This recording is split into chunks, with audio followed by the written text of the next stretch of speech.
Iran US seems like a love-hate relationship, and at the face of it, just a hate-hate relationship. دونوں ایک دوسرے کو کہہ رہے ہیں آپ بے وفائی کر رہے ہیں, نہیں آپ غداری کر رہے ہیں. یہ دونوں ہی معاملات سے سائڈ پر ہو جاتے ہیں. کیا رکھنا ایک ملک ہے اس ٹائم پر کسی ڈیل تک پہنچنے میں, یا یہی اپرچونٹی ہے دونوں ممالک کے پاس کہ وہ اپنی بات منوا سکیں, اس لیے دونوں اڑے ہوئے؟ یہ میری نظر میں تو جو اہم سوال آپس میں ہیں, ہرمز کا سوال ہے, آگے جا کر جو جوہری پروگرام ہے ایران کا, اور سینکشنز کا مسئلہ ہے, ان چیزوں پر موٹی موٹی اگریمنٹ میرے خیال میں ہو گیا ہے آپس میں. اب جو اختلاف ہے وہ لفظہ لفظی پہ کچھ اختلاف ہیں, اور اس میں سب میں اہم بات یہ ہے کہ دونوں طرف یہ چاہتے ہیں کہ جب یہ معاہدہ اناؤنس ہو تو یہ نظر آئے کہ ان کی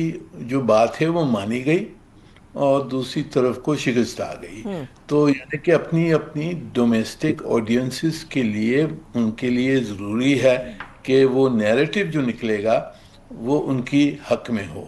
ٹرمپ صاحب کا بھی میرے خیال میں یہی ایک مسئلہ ہے کہ کس طرح سے پریزنٹ کیا جائے یہ معاہدہ, اور اسی لیے جو انہوں نے جو ٹروتھ سوشل میں جو کچھ نقطے انہوں نے کہا کہ میں یہ بھی چاہتا ہوں وہ بھی چاہتا ہوں, یہ مسئلے جو ہیں میرے خیال میں اس کے اوپر موٹی موٹی اگریمنٹ ہو گیا ہے,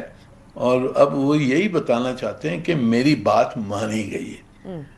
یہ ایک مسئلہ ہے جس وجہ سے یہ معاہدہ کی اناؤنسمنٹ شاید ڈیلے ہو رہی ہے. کچھ نقطے ہوں گے جس میں نیوکلیر مسئلے پہ کیا لینگویج ہوگی, شاید اس کے اوپر کچھ اختلاف ہو, پر میری نظر میں اب یہ پری آکیوپیشن دونوں طرف سے جو خدشات ہیں وہ ہیں کہ نیریٹو کس طرح سے نکلے گا, اور ہماری اس میں آڈینس جو ڈومیسٹک آڈینس ہے اس کو یہ ماننا پڑے کہ ہم نے جیت لی, ہماری جیت ہوئی ہے اس میں. اوکے, سو دونوں کے ہی پولیٹیکل